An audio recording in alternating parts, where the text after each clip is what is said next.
good to go. Okay, I would like to call our regular board meeting to order. The first item we have is the agenda. Ms. Harrison, any changes to the agenda? Thank you, Mr. Chair. We have two new items. One is new business number 1, which is a memo from the planning coordinator regarding supplemental information, which is correspondence from adjacent property owners pertaining to the June 27th, 2018 board agenda item CR2, number 13, which is an application for development variance permit 18D02 for 5320 Mission Road. Okay, thank you. And the second item is already listed on the agenda, but has been distributed. No, it will be distributed, sorry. Is it going to be distributed? No, it won't be. Regional services. Report and recommendations of the June 27th Regional Services Committee meeting. Okay. And they have been added to the agenda. They have been added to the agenda. Okay. Yep, there it is. Okay, good, thank you. Does any board member have anything to add? Seeing no hands up, a motion to adopt the agenda as amended, moved by Director Kent, second by Director Marcotte. All in favor? Opposed? Motion carries. Okay, we can move to the minutes from June 13th. If there are no errors or omissions, a motion to adopt, moved by Director Davis, seconded by Director Day. All in favor? Opposed? Motion carries. I don't believe we have any business arising from the minutes, so we can move to the public input period. And this is an opportunity for anyone in the audience to speak for up to 3 minutes to an item on the agenda. Mr. Parent, I know that you wanted to speak. Please. Good afternoon. My name is Bob Perron. We have to ask you to press the button on the, and yeah. Okay, my name is Bob Perron, and I represent the Salmon Enhancement Society of Mill Bay. There's an agenda item that we are very, very, very nervous about, and that's the closure of Lashburn Road. And I'm here to speak to support it. We've been working in the background for months and months and months, hurdle after hurdle. We're very frustrated. And I can speak more to it, but I understand from Kev, we don't understand the process that the board is going to, where this item is, but it's recommended for approval. So I'll just keep it short at that and ask that you please approve it if we can carry on our work. Thank you very much for coming in today and for your concern. Thank you. Okay, is there anyone else who wish to speak to an item on the agenda? Please. Good afternoon, Mr. Chair. Just a comment on the regional services. When the regional services meeting is held the same day as the board, I've mentioned this to you before, that the agenda comes out on the Friday. The regional committee meets on the same day as the board. And there's a lot of items that are discussed, and the public does not have an opportunity to reflect on the discussions before they're adopted by the board. So I'd just like you to consider if that arrangement could be changed in any way. And just a comment maybe for your IT department. I was watching the regional services meeting from home, and this mic was left on, which created feedback on the live stream video. Thank you. Thank you for that. Anyone else who would like to make a comment? Seeing no one coming forward, we can move on then. Thank you. And it's with great pleasure that I would like to invite forward Mr. Bill Cleary from the Saltair Community Center. Please come forward. Great to see you again, and I know you've been working very hard, so not yet. There you go. Well, thank you. As I've been introduced, I am Bill Cleary, and I'm a director with the Saltair. What is it now? I've got so many committees at the Saltair Community Society, and I'm with also another director, Grace Preddy, who's joined me here today, and she'll be handling the brief slideshow that we have put together for you. I have to say, it's a pleasure today to be here. It wasn't so much the last time, but it is a much more a pleasure today. And on behalf of the Saltaire Community Society, I would like to thank the CVRD directors for their support to the Society and to the Community Center. The Society appreciates the allocation of funds for the roof replacement and for the remediation and renovation of the damaged room that we had. In addition, the Society would like to thank the directors for the startup funds we received back in early spring of 2017. It's provided the support which actually kind of got us going. I'd also like to, on behalf of the Society, express our gratitude to all of the CVRD staff who have assisted our Society by answering our many questions, listening to concerns, and providing guidance. Cowichan Valley Regional District staff have always been knowledgeable, courteous, respectful, and a new one, patient, in all of our dealings and discussions. The thing is, when the CVRD supports community groups like ours, it nurtures the vision and the belief that we can make a positive difference in communities by working together. And I would just like to end by saying thank you for your support. We enjoy working with you, and we look forward to a future happy partnership. I'm going to call Grace up now, and we will quickly go through our slide presentation. We're kind of winging it on this one. I know most of you have maybe have seen the slides already, but it'll be much more fun when we can make a few comments. Okay? Okay.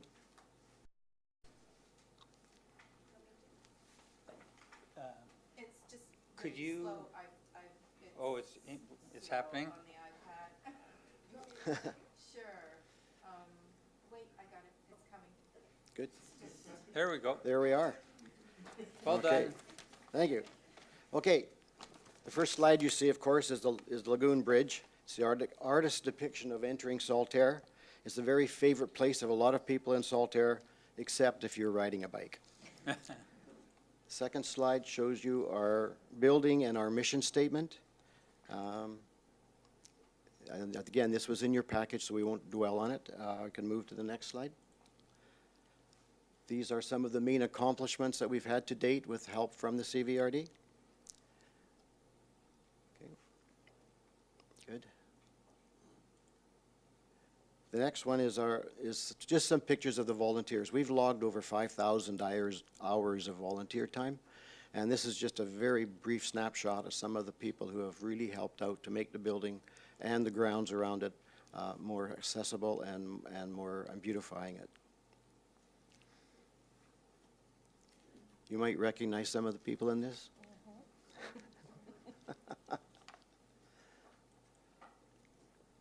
This is our new furnace that we purchased on our own, and it heats the upper portion of the building, which was very cold. It was pretty sad to see the quilters shivering away when they were quilting, but now they're quite warm. The person installing it is one of our board directors, Tim Godot, and he provided the labor without cost. Yeah, that's amazing. You're right. These are before and after pictures of some of the refurbishing that we've done. And again, the majority of the work has been done by volunteers, including the Chemainus Art Group. This is a case of the hallway, of the bathrooms, and we call this slide, the slide of the missing urinals.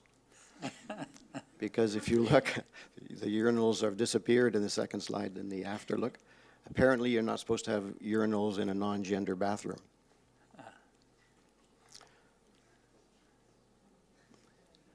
The next slides are just before and after the building since we've had it.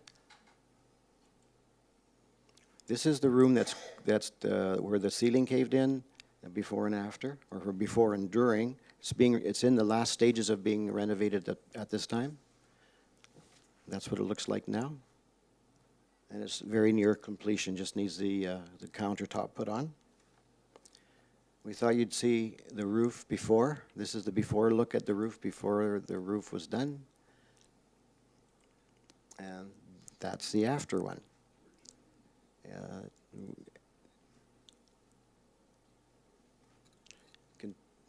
This is what the center happens in the daily activity in the center. These are the kinds of things that are going on at the present time. This is a picture of where the Chemainus Art Group, they have a long-term lease with us. They rent this room permanently. There's 60 members of artists from the Chemainus, Ladysmith, Saltaire area. And it's okay. And this, just so you know, this is where the Parks Commission meets, is the room on the left. And the other, they also have all the other activities like Tai Chi, mum and tots, and things like that. This is a work party that got led astray by the pool table. By the way, do not play pool with Mel Dory. He's a shark. Yes, he's been, his name is up in the Chemainus Senior Center there, so yeah. I I'm not understand. surprised. We weren't smiling afterwards. Yeah. Yeah. Oh, this is it. Okay. Then this is the one of a kind. It's okay, Grace. Oh, you got it? Yeah. Okay. This is a room of one of a kind. It's got an infinity wall in it, so it's very popular with photographers. So we've rented it out to certain photographers to come in and take some pictures. It's also rented by an artist who has made her studio in there as well. And this is the center in action. Some more. We have this. ILM is one of our long-term tenants. They've been in. They were in the building when we took it over. We inherited them, but it's been a very successful partnership.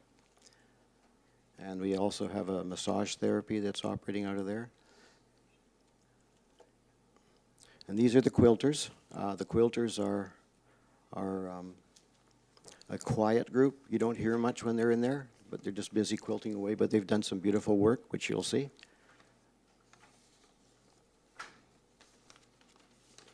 And this is the Chemainus Art Group. Again, 60 members, and then they are very active and very noisy, so the building is really alive when they're there. They have the celebrity workshops, and they have a lot of parties, it seems like, but they have a very good time. Oh, this is a good one. This is our busy parking lot. And I don't know if any of you noticed first time through, but there is a bit of a problem there.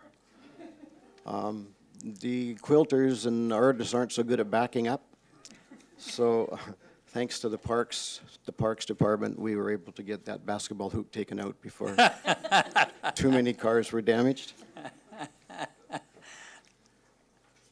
And of course, this is the famous Saltaire quilt that's been on display down at the Information Center in North Cowichan by the Forest Museum.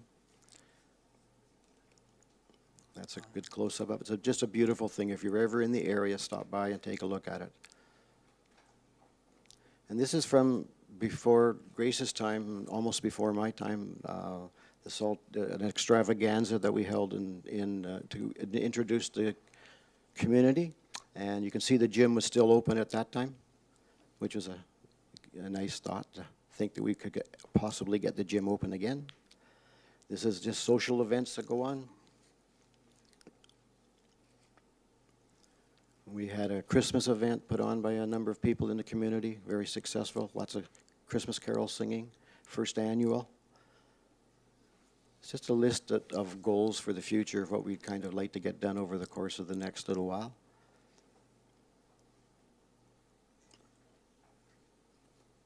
And of course, a little statement that we all love Saltaire. There's just some scenes from around. And we put this up because we'd like you to know that as a society, we feel that we are making it happen. Okay, so thank you very much. Thank you. I think you're not making a claim that it hasn't been proven out there, so I want to thank you very much. I don't know if there are any questions. I know Director Dory may want to say something here. Director Dory? Yeah, I'm just so happy and so thankful to this group for doing all the good work that they've done. You might have said it might have saved my skin, but I doubt it. Anyway, as Bill mentioned, the gym is not yet in use. It's been remediated. The spores have been remediated by a professional company, and it's done. We would probably like to use the excess funds that were voted for the roof and were not used because we got such a terrific price for the roof. to be put towards remediating the gym with the ceiling tiles, et cetera. Anyway, staff are doing a report on this request, and it'll go to Electoral Services for approval. And just thank you a lot to the board members that did such a terrific job. Thank you. Thank you. Director Stone? I just want to say thanks, and I think it looks better now than when I went to school there. So. Those hallways before pictures looked strangely familiar.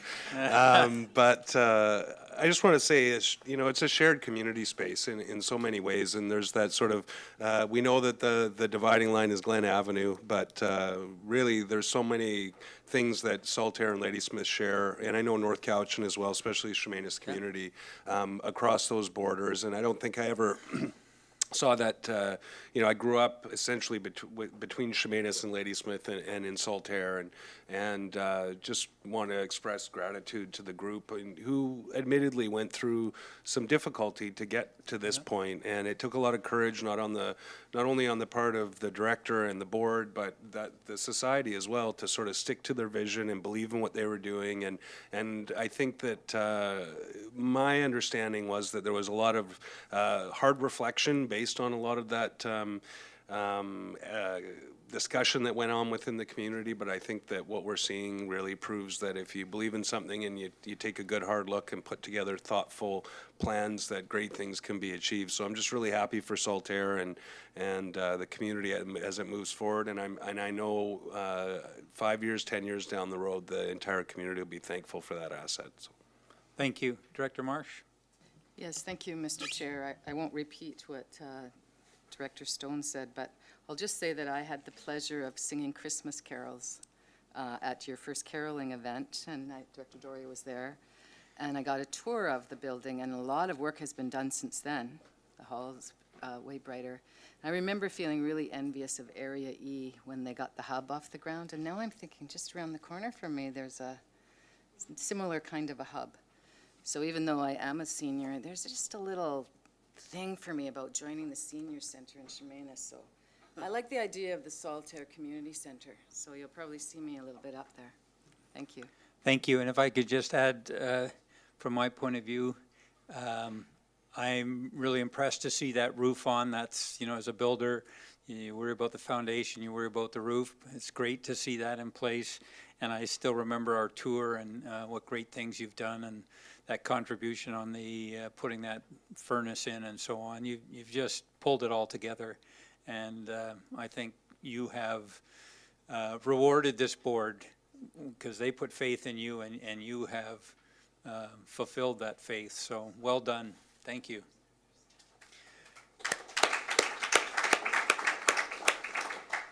Okay, moving on. We have the report of the chairperson, and have an item to deal with Director Morrison's help. We have signed on with the Community Benefit Procurement Hub, and we think it's appropriate that we have a board member assigned as a representative to that. And so the suggestion is Director Morrison. Director Stone, were you going to? I was going to nominate Director Morrison. Thank you.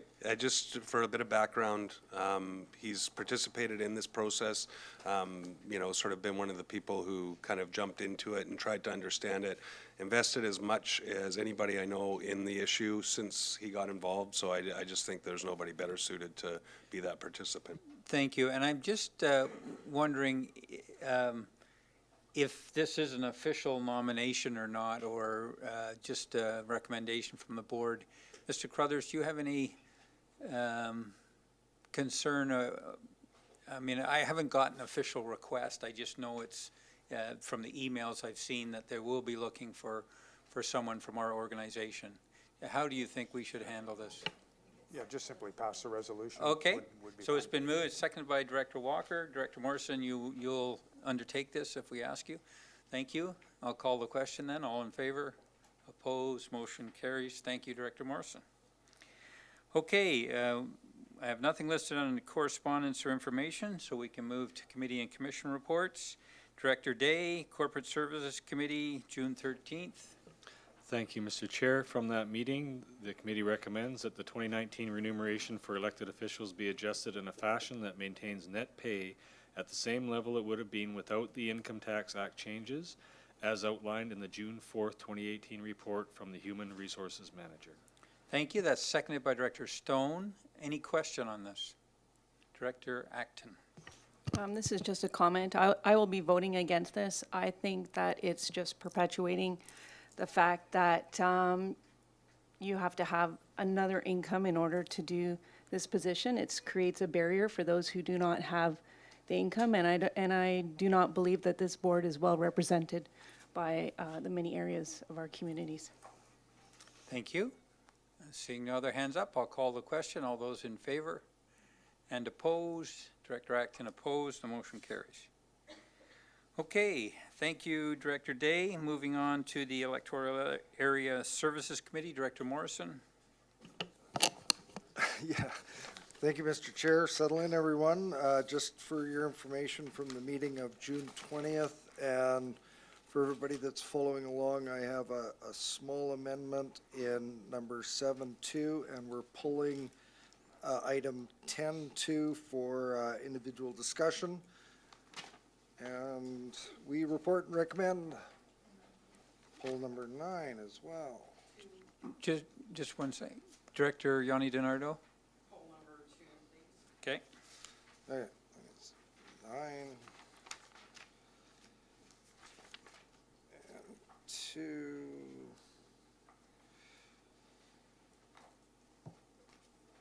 And 1 through 12, excluding the ones we're pulling, are for all directors. Okay. I believe, yes. We recommend as follows. Number 1, that a grant and aid, electoral area I, Yubo Mead Creek, in the amount of $704.60 be provided to the Yubo Community Association to support the Yubo cleanup. 2 has been pulled. 3, that Phase 1, Elsie Miles Park to Shawnigan Wharf, and Phase 2, Masons Beach to Elsie Miles Park of the Shawnigan Village Rail Trail project concept be approved to proceed, and consideration of Phase 3 and 4 be brought back to the committee following detailed design environmental mitigation assessment. 4, that the Cowichan Valley Regional District Board endorse the Cowichan 2050 Regional Planning Framework. Number 5, 1, that the 2018 budget be amended to include the Malahat Water System as per Attachment A to the May 24, 2018 staff report, and 2, that the 2018 budget be amended to include Malahat Sewer System as per Attachment B to the May 24, 2018 staff report. Number 6, that the Community Works Funds projects listed as very poor condition, number 1 through 6, detailed in Attachment A of the General Manager Engineering Services Department staff report dated June 4, 2018 be approved. Number 7, that the Community Works Funds projects be amended as follows. 1, that the projects listed as poor condition, number 7 to 10 and number 12 to 18, detailed in Attachment A of the General Manager Engineering Services staff report dated June 4, 2018 be approved. 2, and this is the one that's got a slight amendment, that number 11, Lake Cowichan South Shore Sewer Integration, detailed in Attachment A of the General Manager Engineering Department staff report dated June 4th, be reduced from $500,000 to $304,000. Number 8, that alternative funding sources be explored for number 12, Malahat Fire Department wheelchair fire escape ramp, detailed in Attachment A of that same General Manager's report dated June 4, 2018, and if unsuccessful, funding proceed through the Community Works Funds. Number 10, that the following proposed 2018 UBCM resolutions be approved. 1, aggregate industry practices that threaten drinking water, see Attachment B. Number 3, revisions to modernize the Local Government Act, see Attachment A. And number 11, that the meeting with the Minister of Transportation and Infrastructure regarding the potential CVRD approving officer function be arranged at the 2018 UBCM convention. And 12, that development permit application number DP 18B04, 1500 Shawnigan Mill Bay Road, be referred to the Electoral Area B Shawnigan Lake Advisory Planning Commission for information, and I move those items. Thank you. Seconded by Director Acton. Any question on any of those? Director Marsh? Can you, is your mic? Apologize. Thank you, Mr. Chair. On my agenda, it says that number 12 is for electoral area directors only. Is that a mistake on my agenda? The line on my agenda is below number 12. Okay. And I did have a question of the chair of the committee. Did you say that the community works funding went from 500,000 to 304,000? Just on that specific item. Okay. Yep. I can give the committee further explanation if it's No, needed. that's fine. I wasn't sure if I heard it right. Thank you. Thank you. I'll call the question then. All in favor? Opposed? Motion carries. Director Morrison? Thank you. Item 2, that the Cowichan Valley Regional District inform the Ministry of Transportation Infrastructure that the CVRD has no objection to the closure of Lashburn Road, provided the conditions outlined in the June 12, 2018 letter from Brentwood College are carried out. Move that item. Thank you. Seconded by Director Davis. Director Yanni DiNardo? Thank you, Mr. Chair. I'd just like to speak to it.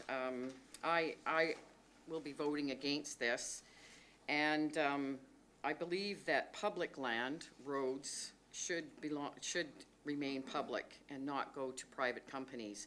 So I really feel that this road should be open. I know that I spoke to it before as well, that there is, Mill Bay Road is a terrible road to walk on. The co-op and where that intersection is treacherous, and I don't feel that public roads should be gated and operated by other identities. I think that it should remain open. Thank you. Thank you. Director Kent?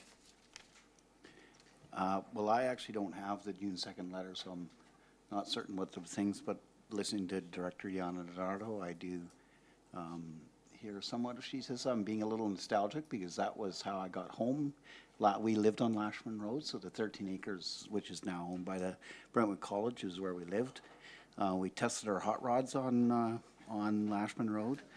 We walked to school every day on Lashman Road and into the bay. I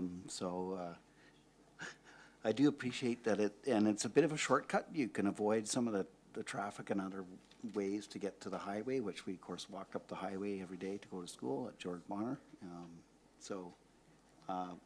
Without seeing what the conditions are, I'm a little bit at a loss to know. Thank you. Director Davis is next, so maybe he can help. Thank you, Mr. Chair. I'm just going to read out the relevant portion of the letter from Brentwood College. So it says that should the CVRD and the ministry decide in favor of the closure of Lashburn Road and Brentwood College purchases the land, they would be willing to ensure there is no gate on the pedestrian access at the south end of the road closure adjacent to the old Mill Bay Fire Hall, provide an accessible route from the highway to Lashburn Road at the north end near the bridge on the highway. Right now that's a pretty awful gravel path, and I know someone who took a tumble off her bike down there. Also, ensure pedestrian access was fully paved from north to south in the area of the closure. And also they would provide a statutory right-of-way in favor of BC Hydro, TELUS, Shaw Cable, Mill Bay Waterworks District, and the CVRD for trail purposes. So there would not be a gate on the pedestrian portion. And as Mr. Perrant was talking about the fish, there have been people that have taken their trucks down there with ladders and they've stolen the fish out of the cage down at the bottom there that Bob and the group move every year. So Brentwood College has also said that they would be exploring the possibility of paving a sidewalk on the other side of the highway as well. So from Shawnigan Mill Bay Road to Delume Road on the west side of the highway, in addition to all these things that we have here in writing. Thank you for that. Director Yanni DiNardo? Thank you for that clarification, Director Davis, and I think those are admirable too. And I still believe that the public roads should just remain public, but there's a lot of work that's been done. Thank you. Thank you. I will call the question then. All in favor and opposed? Motion carries. Mr. Chair, item 9, that $175,000 from Community Works funds for number 16, Shawnigan Lake Community Center renewal projects, detailed in attachment A of the General Manager Engineering Services Department staff report dated June 4th, 2018, be approved. I move that item. Do I have a seconder? Seconded by Director Acton. Any question on this? Director Nicholson? I don't have a question, but I have a comment. So this is $175,000 out of the Community Works funds that are pooled for all the electoral areas to use. And my understanding is that the priority for those funds were to reduce liability risk with water and sewer system issues that we had. But in general, they were to do good things for electoral areas. And what I think is that we don't really have criteria for the use of those pooled funds other than reducing the risks on the high-risk water and sewer systems. And what we see here is funding to provide for maintenance of the Shawnigan Lake Community Center, which is one recreation center in the region. And I know that as our asset management information comes in, there are lots of facilities that have not been maintained adequately over the years. And I am not clear why the Shawnigan Lake one would take precedence over other recreation centers if in fact this is an acceptable use of the Community Works funds.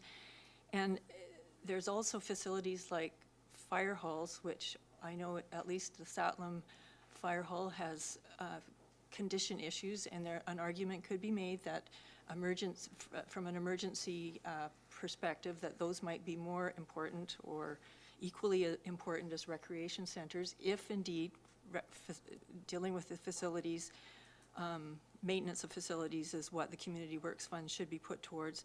So I would really like more work done and more of a sort of a regional look at this issue before we invest in the Shawnigan Lake Community Center. Right. Thank you That's my comment, so I will be voting against it. Thank you. Director Dory?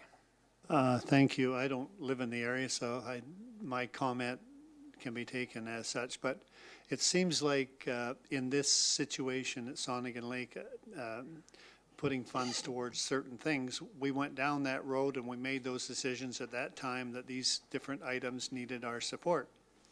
And then we have the asset management that comes along and looks at the Shawnigan Lake situation and recommends that the community center receive funds, when we might have made a different decision earlier, but we already made the decisions on the other funds. So this money, to my mind, still has to be given to the community center because it was recommended by staff and that we didn't have the other information or complete information at the time we made the other decisions. Thank you. Thank you. Director Yanni DiNardo? I just want to echo Director Dory's comments on that, because I agree. Okay, thank you. I'd like to call the question then. All in favor? And opposed? We have Director Nicholson opposed. The motion carries. Mr. Chair, last item, and perhaps I could pose a question through you to Ms. Harrison. We're not recommending that they tend to proceed, but Director Yanni DiNardo would like to speak to the item, so how would you like it introduced? Introduced as a resolution and then recommend it be defeated, or how would you like to move forward on that? Ms. Harrison? Thank you, Mr. Chair. So what you're talking about is the UBCM resolution, so Yes. all item. of them are No. being pulled, or just number? Just number 2. 2. 10-2, yeah. Okay, so you could amend the recommendation to remove number 2 and go forward with the other 2? I think We've we already done that. excluded it. We excluded it when we moved the rest of that motion. Okay, well, just a note, a comment that it was pulled due to no Right. longer needing it. or Pulled, something. not acted upon, but Director Yeah. Yanni DiNardo would still like to comment to it. so. Right, and she might actually want to try and move it, so I think that's also legitimate. So I'm going to turn to Director Yanni DiNardo. Thank you, Mr. Chair. I believe that this one needs more work. We did a little bit more research, and thanks to Brian for looking. How this came to be was the Joint Utility Board meeting. They had discussed how there are a lot of flushable products on manufactured labels that are causing us a lot of money to our infrastructure and repairs on our infrastructure. And at that time, we discussed about actually presenting this to UBCM, to the manufacturers. And it was such a short timeline, we started looking at some of the products, and one of them was the Swiffer. And it does not have flushable on that one, and that's one of the discussion around our table. But this is something that needs more work, because we do pay a lot of money into infrastructure repairs. So it might mean that we do an education project through our utilities instead. So still a lot of work to be done in a short notice, so that's why this one is being pulled. Thank you for that explanation, and it certainly is an important topic. Okay, so we can move on then, Director Morrison, to electoral area directors only. Items 13 through 15, does anyone want any pulled? Seeing none. Number 13, that application number DVP 18D02 5320 Mission Road to vary section 2.1.20 sub A of zoning bylaw 3705 to decrease the minimum building setback on any parcel line from 50 meters to 15.4 meters, and section 2.1.20 sub B of zoning bylaw number 3705 to decrease the minimum building setback from any mixed-use zone from 300 meters to 36.2 meters be approved. Number 14.1, that development permit application number DP 18B06 2792 Pennell Road be approved. And 2, the general manager of land use services be authorized to permit minor revisions. And number 15.1, that development permit application number 13-D-17 DP Cowichan Bay Estates be approved. And 2, that the general manager of land use services be authorized to permit minor revisions, and I move those 3 items. Thank you. Seconded by Director Yanni DiNardo. Any question? All in favor? Opposed? Motion carries. That concludes my report. Thank you, Director Morrison. Moving to Regional Services Committee of today, Director Yanni DiNardo. Thank you, Mr. Chair. Your Regional Services Committee reports and recommends as follows. 1, that $20,000 be allocated to the Economic Development Function 121 budget for an agricultural land lease program pilot project in the Cowichan region. 2, that the BC Ministry of Transportation and Infrastructure permit to construct application for construction and maintenance of the Cowichan Valley Trail in the Chemainus Road right-of-way between North Watts and the town of Ladysmith boundary be approved. Number 3.1, the unpaid scale tickets in the amount of $62.29 from 2017 be written off, and that the chief financial officer be authorized to write off unpaid scale tickets equal to or less than $500 per year. Number 4, that the regional grant and aid in the amount of $5,000 be awarded to the Cowichan Therapeutic Riding Association and the Big Brothers and Big Sisters of the Cowichan Valley in response to their 2018 regional grant and aid application. Thank you. Do I have a seconder? Seconded by Director Morrison. Director Morrison. I'd like to pull the last one for individual debate, please. That was the grants? Yes. Thank you. Okay, we're going to pull that. So on the other items, any question or comment? I'll call the question then. All in favor? Opposed? Motion carries. Could you read that last one again, please, Director Yanni DiNardo? That the regional grant and aid in the amount of $5,000 each be awarded to the Cowichan Therapeutic Riding Association and the Big Brothers and Big Sisters of the Cowichan Valley in response to their 2018 regional grant and aid application. Do I have a seconder for that? Seconded by Director Marsh. Director Morrison? Yeah, I'd just like to introduce an amendment that the figure be changed from $5,000 each to $10,000 each. Thank you. Do I have a seconder for that? Seconded by Director Marsh. Director Nicholson? No? Anyone else wishing to comment on the amendment? All those in favor? Okay. Thank you. I'm having trouble with the mic today. I think that anything we can do for our children and youth, particularly our children and youth who have challenges, and I think you can argue many who are in need of big brothers or big sisters are among that, and also those who are in need of therapeutic riding, is something that is important for us to do. Often, I just believe that I forget who first said it, that it takes a village to raise a child. I was a single mom for a long time. My daughter rode at the therapeutic riding. She wasn't in need of therapeutic riding, but I couldn't have afforded to have her ride any other way.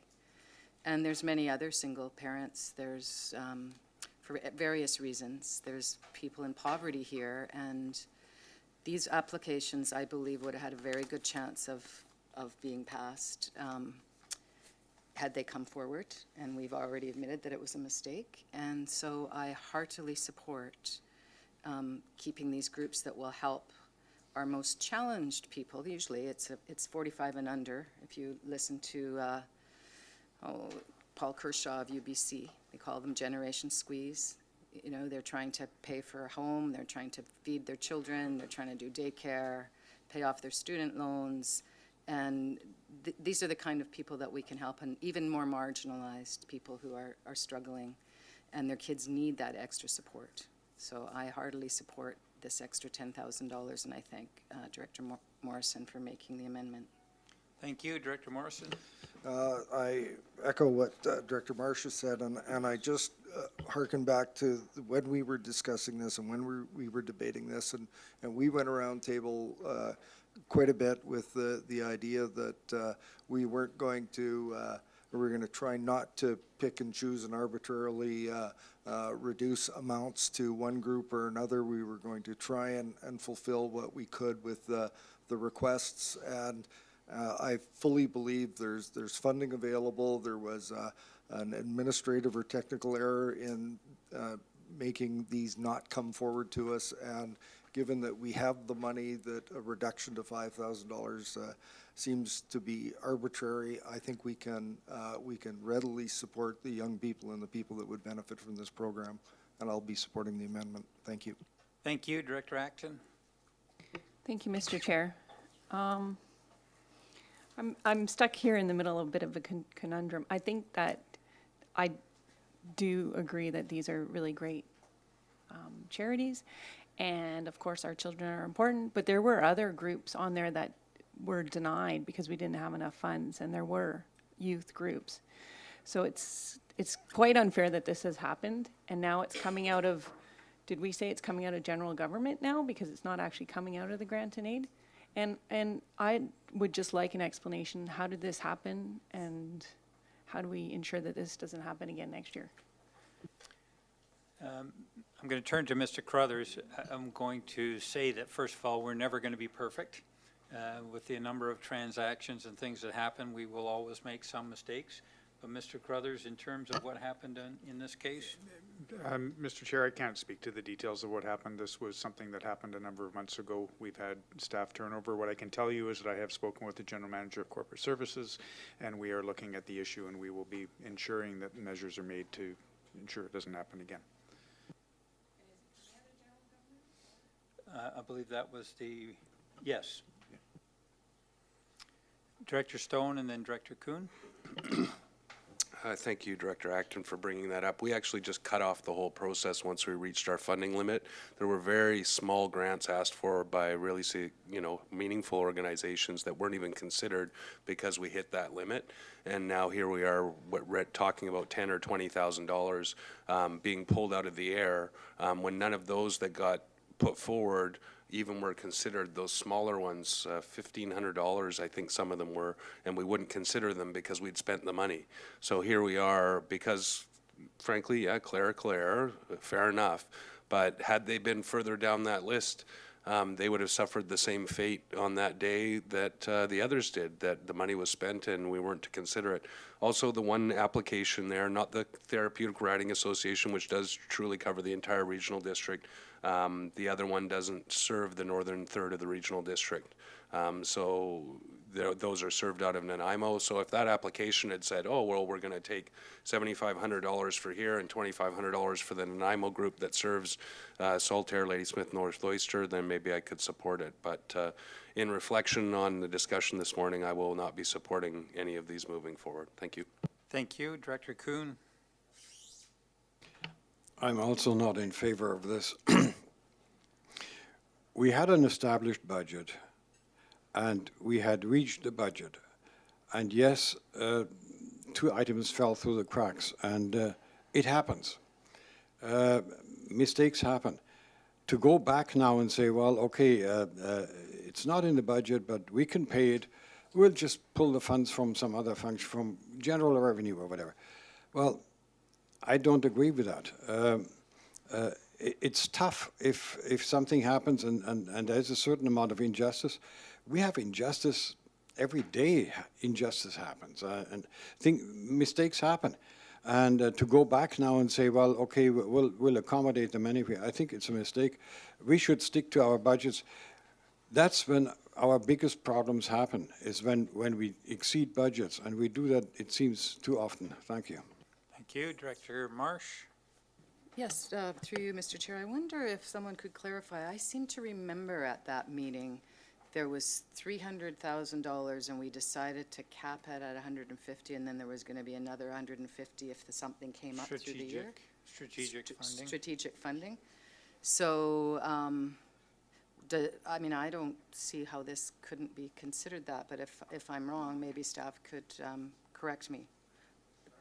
Yeah, so it seems to me that we made a provision for, maybe we didn't think it would be from our error, but it happened to be from our error. And, you know, I make mistakes every day, and I hope to be able to rectify them if they're going to harm somebody else. So I have no problem supporting this, and as I likely would have no problem supporting those other organizations that Director Stone referred to that were asking for $1,500, should they come back and say, look, we can't run that program without it. We understand you have strategic funds. I think if we've taxed the taxpayer, it's sitting there, and we have a need, then we should attempt to meet the need. Thank you. Director Stone? While staff looks for that figure, because I know we have spent some of that strategic money in the interim, so I'm not sure what's left of that 150, but I'm sure that can come back in a moment. In all fairness, if we're going to reconsider these 2 applications, we need to go back to that original list and rediscuss all the ones that were not even considered because we'd hit that cap. The cap was meant to be a hard cap. It was put in place. There was a list of great organizations that fell below there, more than a dozen, that didn't even have discussion on their application because we'd hit that $150,000 cap. So again, if we want to open up the can of worms, I'm totally willing to do that, but that would be the only fairness, because every one of those applicants can claim the same lack of fairness in the process. If we reconsider these 2 ones now, then we should, and we're going to take out of the budget that was purposely set aside after much deliberation for strategic initiatives throughout the year. If we're going to do that, then we need to go back to that list and reconsider all of those applicants that didn't get the discussion on the table. Thank you. Director Marsh?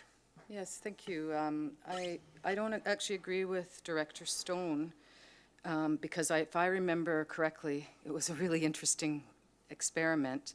All of the items were considered because we each put our number beside our top 10. So I certainly considered all the items that were there. And I can say for myself, and I think the notes will show that, from the previous year, these are 2 groups that I think are very worthy.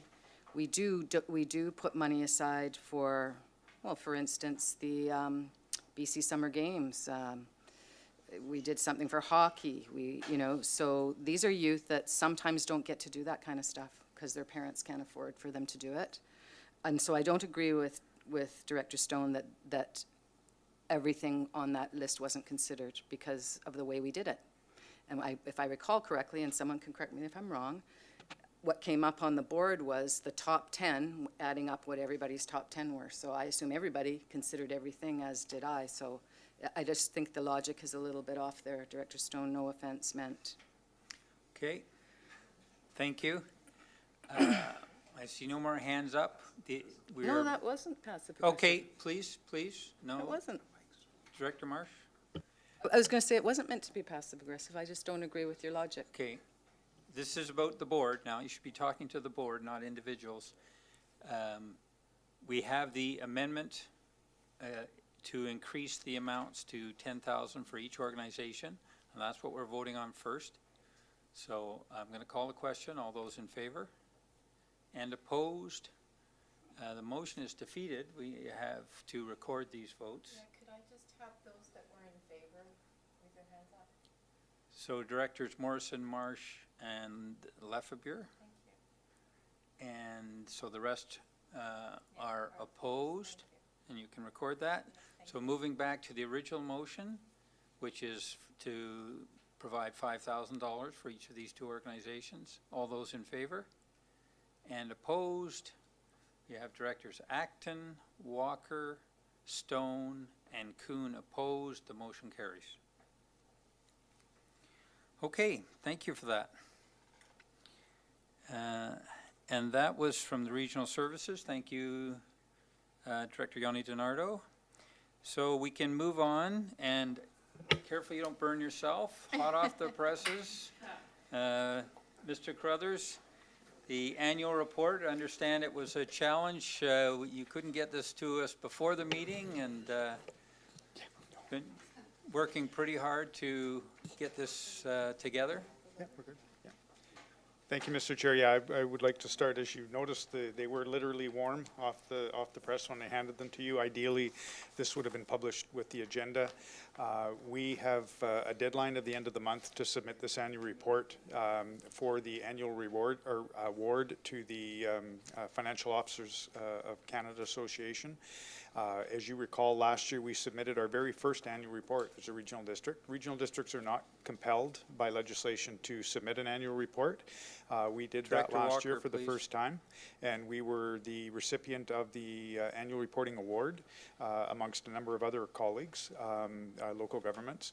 And so we wanted to be able to submit this annual report. There are a number of specific standards and criteria that need to be met, and due to some staffing glitches, we were right down to the 11th hour. So again, my apologies. The report is in front of you, and it's I feel a great way of us celebrating the year of 2017 and the work that this board and that the staff accomplished. So basically there's two sections, the financial section to the report, but it starts with a report on our activities. The financial section, you've already approved your financial statements, so this is just a reporting document of those financial statements. As you can see, working through the document, we have a basic table of contents. We have letters from both the chair as well as from myself as the CAO. It's important to note that in addition to all of the initiatives that you identified in your strategic focus areas, there's always things that we deal with that are far outside that. And this was an opportunity to just highlight some of the major accomplishments, some of the major files that we were working on in 2017. The Cowichan Water Use Plan, the Cobble Hill Aquifer Monitoring Initiative with MOE, Flindro, and Island Health. Continued work on the Cowichan District Hospital replacement, a lot of work by the Air Quality Roundtable on air quality in our regional district, some work on our transit services improvements, as well as a new maintenance facility, the Regional Recreation Initiative that consumed a fair bit of time on part of both our committee, select committee, as well as staff.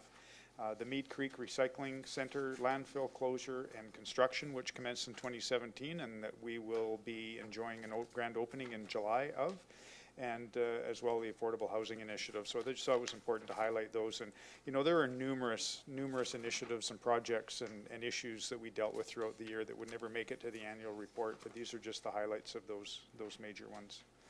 And I'm not going to go through it in detail, but as you recall, you've got your 5 key focus areas regionally: excellence in regional land use planning with the goal of supporting sustainable and coordinated growth and development in the region. So we update the community on the work on Cowichan 2050. Response to climate change with a goal of ensuring the impacts of climate change are understood and appropriate strategies and policies are developed to mitigate and adapt to a changing climate. So as you can see, there are a lot of work done on our climate change strategy as well as our GHG reductions.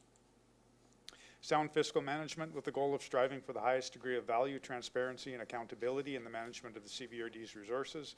And we talk about our budget processes, our asset management planning progress, some service delivery reviews that were completed in 2017, as well as reference to our annual report as an element of corporate performance measurement. Protection of water resources, arguably one of the bigger issues facing our regional district, with the goal of working in partnership with stakeholders to better understand and protect the region's water resources and promote sustainable water use. Work on our watershed management plans, on water conservation initiatives, watershed governance structure with the Cowichan Watershed Board, and the Cowichan Lake Water Storage Drought Management through the water use plan process. And finally, regionally engaging our communities with the goal of enhancing CVRD's engagement with residents and our communities and ensuring opportunities for local input to decision making. A lot of work working with our First Nations partners in 2017, establishing and maintaining our relationships. We developed and implemented our community engagement policy and guidelines in 2017, and also worked on our review of our commission roles and structures. Moving to electoral areas, we had key focus areas there: responsive official community planning. We had a goal of enhancing the capacity for OCP reviews and updates, as well as harmonizing regulation for common land use objectives and policies where possible, while respecting the character and aspirations of each community. So the staff of there provided an update on our gap analysis, our bylaw amendments that we've been working on throughout 2017, and developing a format for an accelerated review of the area FOCP, which you've just recently considered at this table. Proactive approach to bylaw compliance. The goal that bylaw officer enforcement staff continue to utilize GIS software to monitor enforcement records. Oh, sorry, there's a little bit, I'm gonna have to tweak that one. That wasn't necessarily the goal there, but that is a report out on the items that we worked on. In terms of using our software, initiating a targeted information campaign on areas in riparian and dog licensing infractions, and then identifying gaps in our current law enforcement powers and specific work on our animal control bylaw and our soil bylaw. Electoral area development. Over the last year, we undertook a number of what we call lunch and learns, development opportunities for the electoral areas, and actually the board as a whole. And it was really interesting. I don't have the statistics here, but we did a summary for the entire term of this board, the number of lunch and learn opportunities that we've had on a variety of topics. And it was quite astounding the amount of time that you as directors have sat around the table outside of formal board meetings to get more information on pertinent issues and to develop your knowledge base. And finally, road safety, pedestrian pathways, continued our work with the Ministry of Transportation on developing standards and guidelines for developing roadside pathways and trails. The report goes on, some interesting facts around the regional district. I think this came up in part today, talking about where we've been in the past and where we're going. And you can see from 1967 to 2017, we've gone from 3 services to 181 services. You know, this is a growing regional district with growing expectations on the part of its constituents and as you notice in the annual report, I would say probably to a certain degree more than many other regional districts, the emphasis on the environment and the emphasis on preserving the livability and sustainability of this regional district. I believe this board is very progressive and has been over the years in terms of dealing with significant issues like air quality, like water, and making sure that this region continues to be livable in the future. And our population has gone from a mere 34,000 in 1966 to almost 84,000 in 2016. Our CFO has provided a letter of transmittal for the year of 2017. We're getting into the financial aspects of the report now. We've got a number of financial statistics that can be reviewed, and then all of the financial reports that you've actually received through your financial statements last month. So I'm proud on behalf of the staff that were involved in putting it together to present this to the board and ultimately to the community. Thank you for that, Mr. Carruthers, and I have to say that I was thinking of Director Kuhn when I saw that in 1967 there were only 3 services. Imagine the not a budget book, a budget paper. It would have been an incredibly different situation. Director Morrison, and then I think Director Davis? Well, I'm wondering if Mr. Carruthers could go back to electoral area director development shot, because whoever came up with this picture just nailed it. We're flying by the seat of our pants, hanging from a piece of fabric about 5,000 feet in the air. That's what it feels like to be an electoral area director. Good job. Looks like fun, though. Keeping your eye on the bigger picture. I think it's deceptive. It looks like a lot of fun. Director Kent, then Director Acton. Thank you, Mr. Chair. I do want to congratulate the board and the staff for producing these annual reports. I think they create transparency and an easy view for the public to see the regional district's work and the financial statements in easy to read format. And this is not really meant as a criticism, but the totem on page 19, all the totem images are copyrighted in the city. And so there should be at least a recognition of the copyright and the recognition of the carver, because it is a piece of art. So noted. And I'm not going to comment on the front page one, which is a wonderful photo, but not safe walking. Okay, thank you. Director Acton?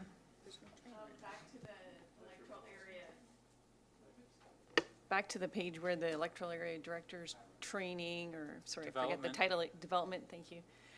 What about that function that funds extra training? Was that introduced in 2017? I understood that that was new as well.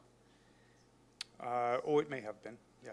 It may. This was really focused on the actual activities themselves, but you're correct that provision for allowing directors to have increased development activities, I believe, was adopted in 2017.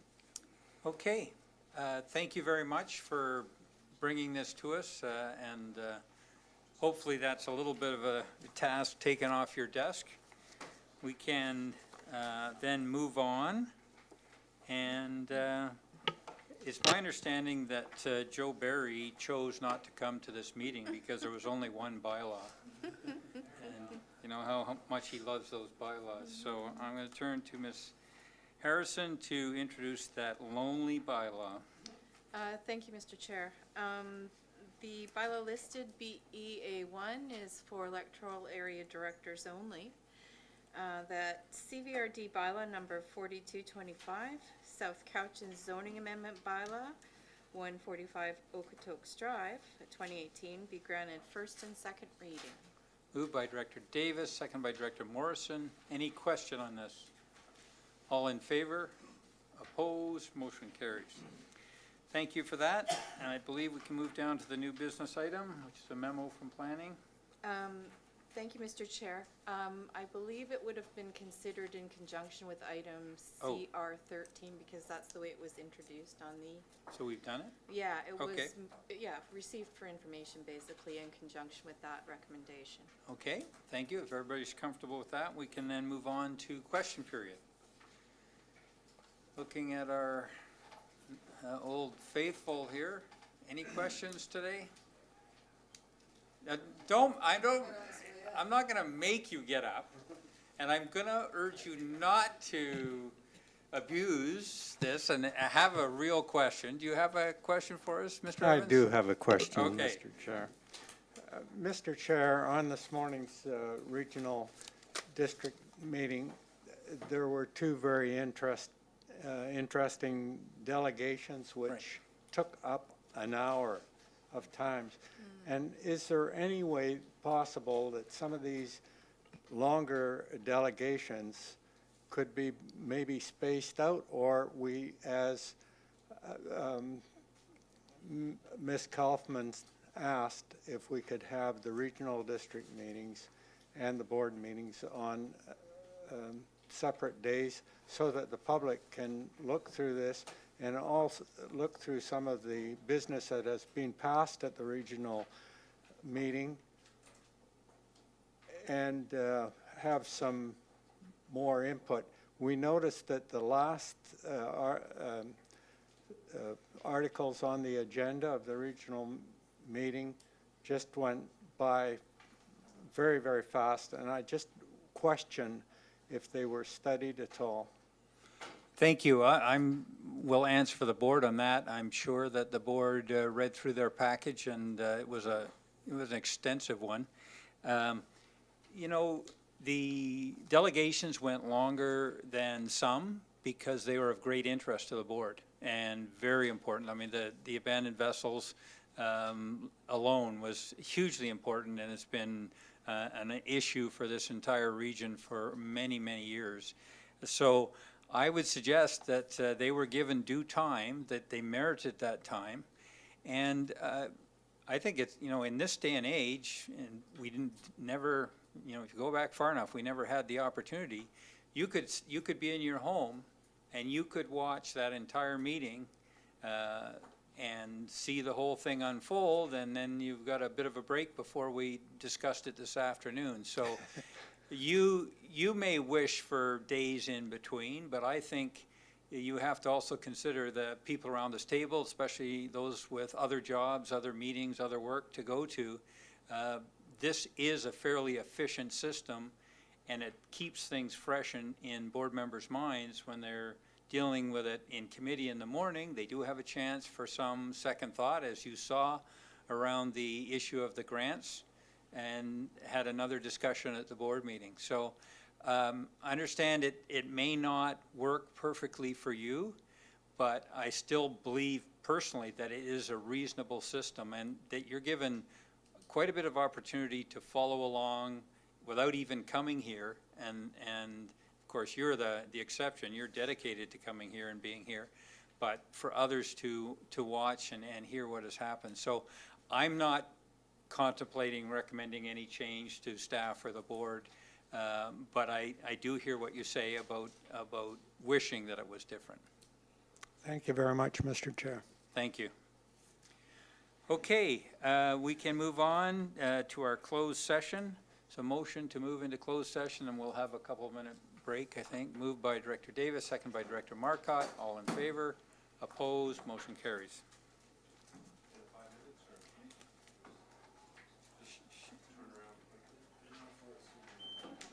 I'm just looking.